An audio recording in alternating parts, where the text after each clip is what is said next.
I love that idea of, as a leader, sharing your intention and then asking for feedback. What should we do? And it's, again, that goes back to what you were saying earlier about humility. It's a connection. It's a form of respect, I think, to say, I'm going to share everything I've got, but be humble enough to know I don't know every answer. I need your help along this way.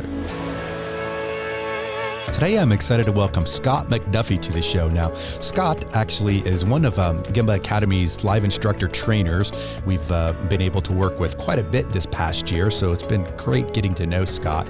And Scott flew in for this interview, and we recorded it in person here in our Keller, Texas studios. And we had a great chat. We spent quite a bit of time just talking about how leaders in particular can go about behaving and what some of the best practices they can be demonstrating in order to, have a successful continuous improvement program. We spent quite a bit of time talking about asking questions, and not just like, hey, what do you think? But really being curious, and how can leaders really engage with their teams to get the best out of them. And Scott is a really interesting guy. He's got a strong continuous improvement and leadership background, but interestingly enough, Scott is also an artist, and so he does like abstract painting and different things like that. So really interesting guy, and we talk a little bit about that and what lean has to do with his art as well. So that's also super interesting. Show notes can be found over at gembapodcast.com. Just look for episode 510. Also, if you want to learn more about the live instructor events that we're doing here at Gemba Academy, we started them this past year, in 2023, I should say, and we're going to be doing them a lot more of them in 2024. Just go to gembaevents.com. That's the shortcut, gembaevents.com, and you can see what we've got in store for our live instructor events. Okay, enough for me. Let's get to the show. Scott, welcome to the show. How are you? I'm doing really well. I'm excited to be here. Yeah, man. Thanks for coming into the studio. It's always fun to, this is like legit coming to the studio. Like you got on an airplane to come here, I made man. a trip here. This is really exciting. Wanted to do it in person. Wanted to connect with you. And I have a lot of respect for you and this organization. Oh, well, thank you. It's always great to come here. Yeah, and so Scott has been he's done a lot of our live instructor training classes, and so it's been great to see you in action there, teaching kata and boot camp and everything else in between. So that's always it's always fun to see you here in Texas. Yeah, thank you. And you have been in Texas before, right? I lived in Texas for 14 years in total. 10 in the Dallas-Fort Worth area, and then some in Houston. Yeah. So this does feel like home again. It's a great excuse to get here and see friends and connect. Right. Fantastic. All right. Well, Scott, at the beginning of all of our episodes, we like to start with a quote. So do you have one? Yeah. One, and I've seen this pop up a few times, but the idea, if you want to go fast, go alone. But if you want to go far, go together. And I think it's an African proverb, but it just really resonates with me. It's kind of like in a parallel to efficiency versus effectiveness. And so thinking of leaders building the capacity and capability of people as they go, not just trying to get just the result, is a powerful thing, for us to emphasize as we're leading transformations. Right. Good stuff. All right. Well, hey, Scott, tell us a little bit about yourself. Tell us about your background and how you got into continuous improvement and what you're up to these days. Okay, super. Yeah, it's really interesting. Often when I'm giving workshops, and I just did one on behalf of Gemba Academy related to facilitating 5S, there was somebody in the audience taking notes of all the different jobs I mentioned as I was telling these stories. I have a varied background, office furniture manufacturing, oil rigs, transit buses, and then I was a director of process excellence and CI, so I had like 15 different companies that I was coordinating activities with, so lots of variety, and I kind of came up through the factory, human resources, training and development, so a lot of varied background that makes that helpful and useful. Today, I'm independent. I do some work for Gemba Academy, many different organizations, just driving lean, getting people engaged, really focus on the people and culture side of lean. And you're an artist. Oh, yeah. It's kind of an odd mix, right? A lot of the people that do what I do what we do, have engineering backgrounds and are kind of black and white and very, very structured. And I'm actually an abstract artist, so I get playful. In some ways, it's problem solving. It's solve the problem of a blank canvas, solve the next compositional issue. And so I see correlations to Kaizen and improvement and a lot of rapid experimentation and rapid learning like we talk about with the Kata workshops. But yeah, I'm an abstract artist who also does lean. Wow, that's so cool. I don't think there's anybody else that I know that can say those two things. Might be a rare combination. Yeah, man. That's fantastic. That's fantastic. All right. Well, so what I wanted to talk about today, Scott, was just really, I don't know. You got a varied background, as you said, and you've got a lot of experience. And I'm wondering if we could sort of, just begin with, like, what kind of challenges have you experienced as you've been trying to roll out lean and, just continuous improvement in general? Yeah, I feel like there's a lot of technical challenges, but one of the biggest challenges really, I feel like leaders underestimate the amount of engagement, commitment, and involvement they need to drive it, particularly executive leaders. And so I find some of the root cause of what holds people back is they feel like they need to know all the answers. They need to know the complete vision, and many things you just don't know early in the process. So we've got to figure out how to navigate the gray area, help others with change. And I really think the difference is leaders that know how to ask really good questions. That can often be a challenge, right? People get promoted, they move up in organizations because they might have been the answer person, but further and further into transformation and change, we need to get people asking great questions to draw that out, to develop the capability and capacity of people to do it themselves. So it's not all on the shoulders of those executives. Do you have any examples? Yeah, there's so many wonderful questions that I ask, and many of our audience today will know David Mann. He's of Creating a Lean Culture fame. I had this lucky opportunity at Steelcase to have him as a mentor for years and years at a satellite plant here in Texas. And it's really funny if you can picture this. And I know our listeners might not be able to see me right now, but I'm big, I'm loud, I talk with my hands, I'm usually really an Energizer bunny. And David is a smaller, professorial, kind of quiet, reserved, very, very smart. But yeah, his approach is much different than mine. And we would go on these walks. He would come down from corporate, from Steelcase in Grand Rapids, and there would be these walkthroughs, and there was always great actions that came out of those and insights. One particular visit, I remember trying to flip the script of my own notes. So instead of like capturing the action items and the to-do list, which wouldn't be normal for being the lean host at the plant here in Grand Prairie, Texas, I started taking notes of every question that he asked. It was really, really powerful how much of the next steps and the insights came out of other people's mouths. And I feel like that was a thing that really clicked for me about ownership and commitment. It wasn't, you shall go do this. It was very pointed. And he would walk up to an area and say, what do you see? And he might ask questions about the visual boards, the metrics, the lean management, visual controls, as he would describe them in his book, Creating a Lean Culture. And he would say things like, what's your biggest problem? Who's working on what by when, to learn more about the problem and solve it, and just really drive into questions. Yeah. How would you make this better? What are we going to see the next visit? And I learned so much about, there's the old kind of joke that we've got 2 ears and we have one mouth. We should use them in that proportion. Yeah. I'm not always very good at that. I tend to be, talk and visual, and I want to give some answers. And sometimes I feel like, we can gain so much more if we don't have to be the smartest person in the room, or we don't care who gets credit for the answer. And so that facilitation skill of asking those deeper questions, I learned a lot from David. And even positioning, we emphasize Gemba walks a lot. And I remember no matter what we were looking at or what process we were discussing or what improvement, he would always physically position himself so he's observing the process.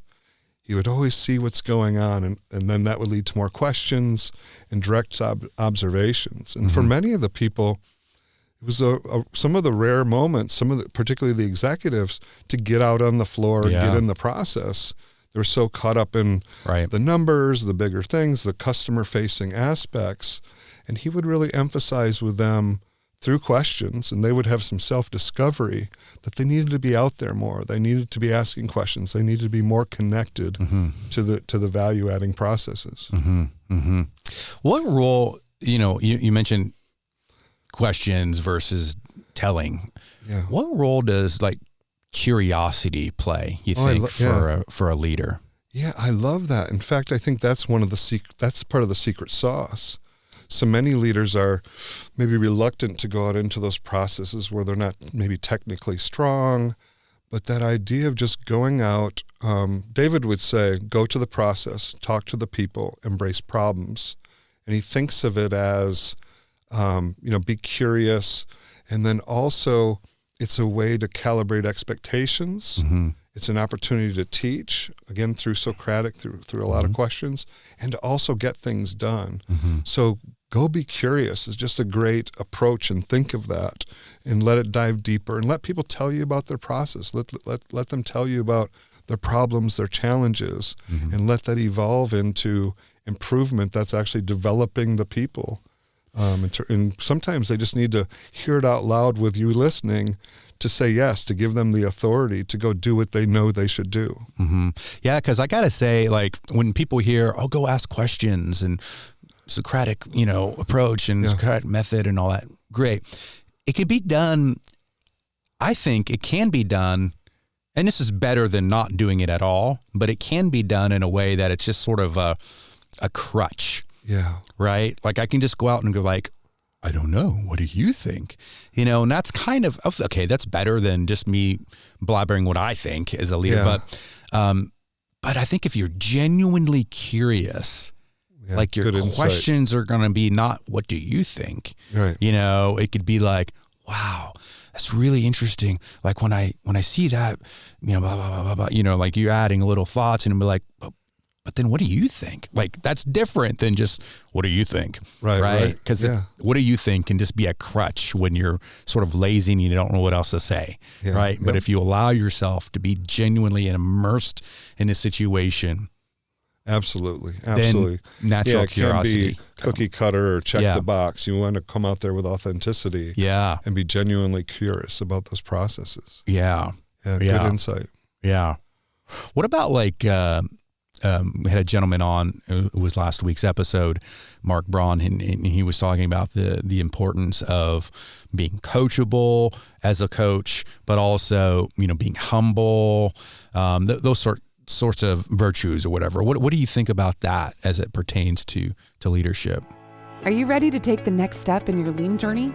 Now you can, during one of our premier in-person Gemba Academy workshops held at our training center in Keller, Texas.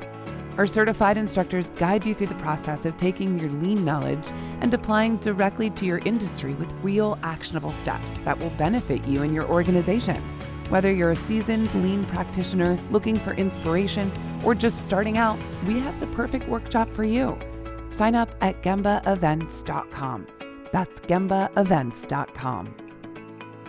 He was talking about the importance of being coachable as a coach, but also, being humble, those sorts of virtues or whatever. What do you think about that as it pertains to leadership?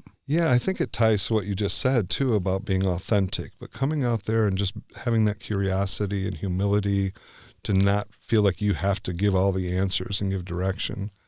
I remember a technique I used when I was doing my own leader standard work as a director of operations for a transit bus factory.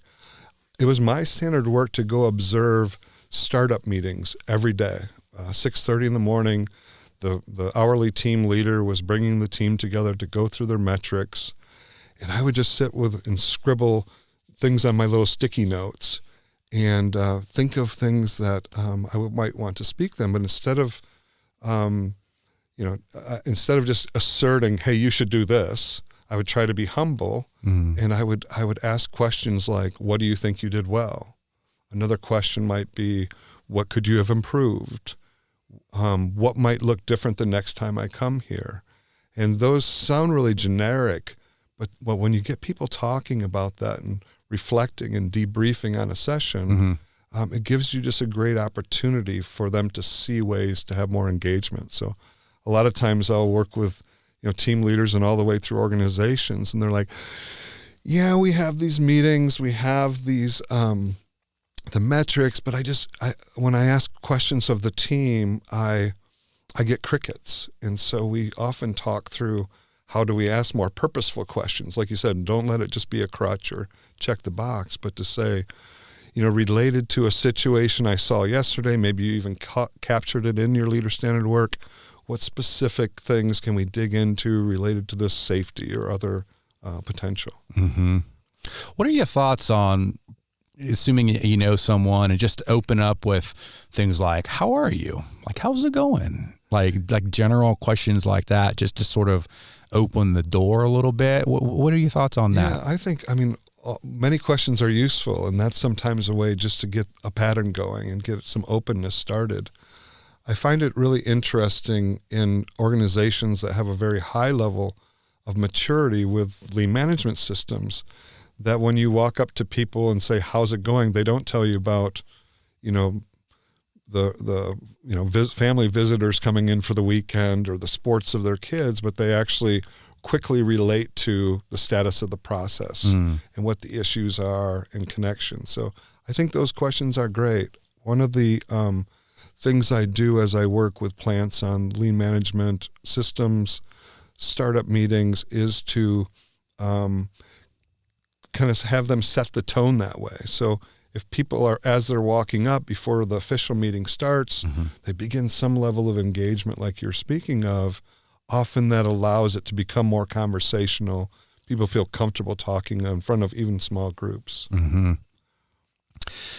Are there any other sort of areas or key points or things that we need to be thinking about as it relates to everything that we're talking about to be successful? I mean, we've talked a lot about asking questions and that sort of thing, but what else? Yeah, I'm thinking of a couple scenarios where the power of question comes through. One is, and I connect to, and we often talk about respect for people as one of the key pillars, and I think of respect for people as many of us do as, there's the politeness and there's the general respect and inclusion and access and a bunch of other things, but using questions around really, really challenging people and stretching them, to me is one of the most exciting things about lean. I remember working for a plant manager, again, here in Texas, who came to me and said, "Scott, if you could lift the roof off this place and come up with a 1-year block plan," and he knew me well enough that I would speak to the people and materials, think about the flow, proximity, to some of the major milestones. So he's challenging me to come back with a 1-year block plan. I project a factory layout on a big dry erase board, draw it up, sketch it, play with paper cutouts and everything to try to figure it out. And when I brought it back to him, his next question was, "What would it take to do what you said you would do in 1 year in 1 month?" The power of challenging and asking and making these requests. And I love that question, what would it take to blank? And it just helps people think differently. What would it take to cut this inventory in half? There's all these obstacles. I need more reliable suppliers. I need this, I need this, I need this. More accurate forecast. those questions help drive thinking, stretch people's comfort, and in that process, as leaders, we're developing people's capabilities to repeat and think differently about change. Mm-hmm. Another one that I think of with the power of questions, and this was an example where a plant manager up in Grand Rapids at Steelcase was consolidating 2 major plants, like huge facilities, and so big change to the people there. And he would say, I love that he would have the philosophy, like we think of inventory and lean as little bits more frequently. He thought of communication that way. Mm-hmm. So he wouldn't wait until he had a fully baked plan, a description of the vision. He'd say, here's what we know so far, and disclose as much as they knew, not necessarily fully baked. And he would ask the question, what do we need to do to get this right? Mm. I love that idea of, as a leader, sharing your intention and then asking for the feedback, what should we do? And it's, again, that goes back to what you were saying earlier about humility. It's a connection. It's a form of respect, I think, to say, I'm going to share everything I've got, but be humble enough to know I don't know every answer. I need your help along this way. Mm-hmm. And so those questions and respect were really powerful in doing that. Mm-hmm. And just a fun aside, they were getting really creative. They were sending the lean person out dressed up in a disguise that looked like the plant manager and interviewing people as feet on the street. They just made change and learning fun. And I think that can be huge. There's a place for some play, particularly in culture change, to help people think differently, see the world differently, and then connect to these questions as a way to draw them in and get their commitment along the way of change. I know you're familiar with cave people, citizens against virtually everything, you know. We've all experienced, you know, the Kaizen event week or whatever that you're facilitated, and you walk in, there's a individual in the back row with their arms crossed and a scowl on their face and not happy to be there for whatever reason. Like, what's your approach when you're experiencing someone who is clearly not on board with the whole improve thing for whatever reason? Yeah. So those are really tricky in the moment, particularly when you've got a group coming together. And one of the things I try often and often recommend is what I call the meeting outside the meeting. And often those folks need to have vented or talk about what they're jaded about from the past and just work through that. You know, the HR person in me, which I had that in my career as well, would say that in every communication there's both feelings and facts. And if all we ever connect to is kind of the facts or the technical task at hand, it's really hard to move forward. So sometimes we just need to hear some people out, acknowledge that, yeah, I would be frustrated too if I went to a previous Kaizen and it fell apart, or you felt like your ideas weren't being listened to. So usually if you talk through that, respect it, value that perspective, whether you're agreeing with it specifically or not, we'll start to draw them in. And if you make a specific request, hey, can we try this again? I'd like your feedback as we go through this process. Let's figure out how to do this better going forward than the struggle you might have had in the past. That usually gets them there. Yeah. And you know, there's opportunities, I think, to, as you facilitate the group and ask for inputs, it's also useful to recognize the naysayer, to say, hey, you know, Ron, can you tell us what would make this not work? And value that opinion. We need that kind of devil's advocate in the room often to say, oh, if we're going to overcome that and do it differently, let's understand what went wrong there. Yeah. And everybody put on their critical hat, and then ask, you know, now that they've been heard, often we can get them to flip the script and get into the positivity and creativity. Yeah. I mean, and everybody's situation is different, obviously, so I don't mean to be, you know, making broad statements that are true for everybody. But oftentimes it's been my experience that those folks who are sort of resistant initially, they have been sort of harmed or wronged in the past, and maybe they haven't been listened to or whatever it might be. And, you know, if people are heard, you know, even if you can't do what they say, at least you heard them, right? Like the problem with the old employee suggestion box where you dropped your idea into the wooden box and then nobody ever, you know, came back and like no more ideas from you, right? So yeah, that's really, and I think, that happens at the operator level. It happens in Kaizens. If people might be jaded from a past boss, they might have spoke up all the way back in school, and they were, they think there's one right answer, and so they won't tend to speak up in groups. And so we have to create that comfort. We have to build on it. And I think a big part of that's knowing your audience, knowing the people as leaders. And sometimes, speaking up or commending them in public is thought of as a good thing, but to some individuals, that's embarrassing and they won't say anything again. So knowing that person, helping them, kind of work through that is very, very helpful. Imagine that we were able to perfect this a time machine, and you were at the program controls of the time machine, and you were able to dial in a date that was when you were 21 years old, and you were going to get to go spend. I'm with you so far. You were going to spend, an hour with yourself. You weren't allowed to give stock market advice or anything like that. Okay, so take that out. Rats. Yeah. But any other piece of advice that you could give to your 21-year-old self, knowing what you know now, what would it be? Yeah, I think along the same line, I would tell myself to be able to step out and get closer to processes and use this kind of idea of questions to drive it. There's many times that I would feel overwhelmed and maybe spent too much time in my office instead of out on the floor. There was times where I might not have taken the risk and jumped into things at the level that I could have. And I think it's, just have the confidence through listening to others, involving yourself, and back to what you said earlier around being humble, and just use that engagement to go ahead with ideas before they're even fully baked. I think that the comment of the plant manager that says, here's what we know so far, here's where we want to go, what can we figure out together?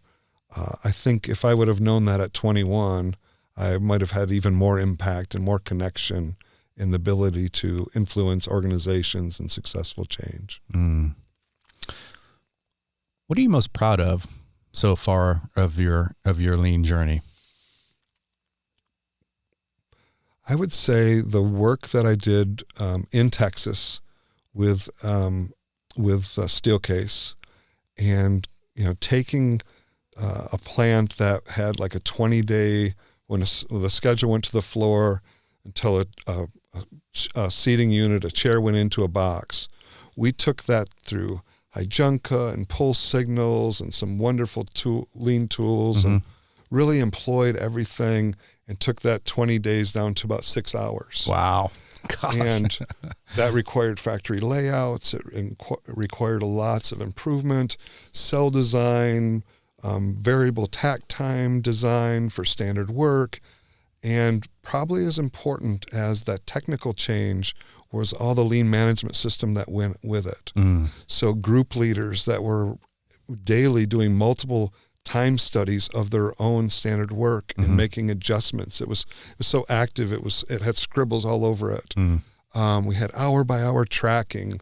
Leaders visited the process all the way through. Leadership would sign off and ask the leader that your question, how's it going? And we just had a really high level of problem solving, engagement, visibility, and the energy and momentum that comes from that just makes it really, really rewarding for the people. Yeah.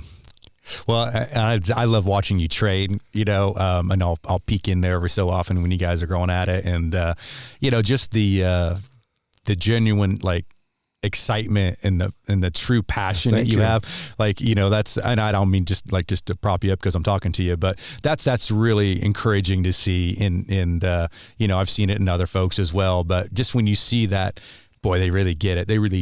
They are genuinely curious, right? And they're genuinely invested, and that really can't be taught.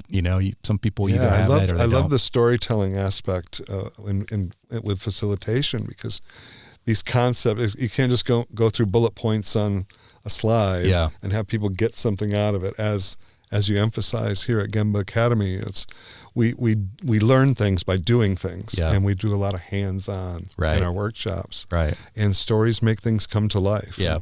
We can all become better organizational storytellers, I think. Yeah, for sure. Good stuff. Hey, do you have any sort of parting thoughts or parting pieces of wisdom or some practical advice that folks can walk away with? You know, we're releasing this here in the sort of beginnings of 2024 and all that kind of stuff. Like any good advice for folks out there? Yeah, I would just say, just get out there and start asking questions. Be curious, engage people. If you share your intent of where you want to go and the vision, drawing them in, understanding how they're thinking by asking open-ended questions can bring you together and be very, very successful and have effective transformations that can be sustained. We just need to care enough to be there all the time and keep driving things forward. Yeah, good stuff. Scott, if folks want to connect with you personally, what's the best way? Probably through my email. Okay.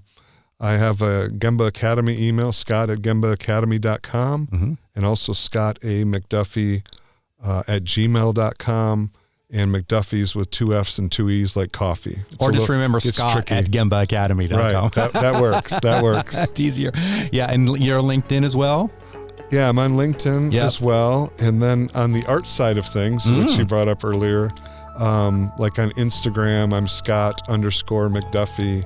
And so I have a lot of videos and process things and fun. Do you have like a art website or anything like that? I do, yeah. ScottMcDuffieArt.com is where my art lives.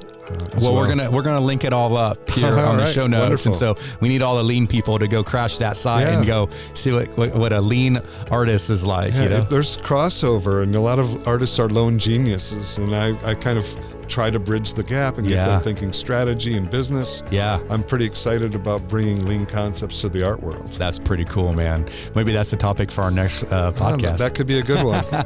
All right. Hey, thanks for coming in. I really do appreciate it, Scott. Thank you. Thanks for listening. Whether you've been on the continuous improvement journey for many years, or perhaps you're just getting started, Gemba Academy is here to support you.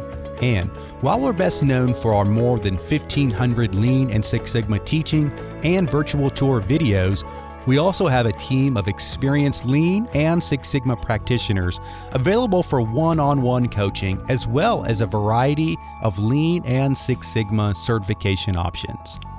To learn more and to schedule a demo, head on over to gembaacademy.com.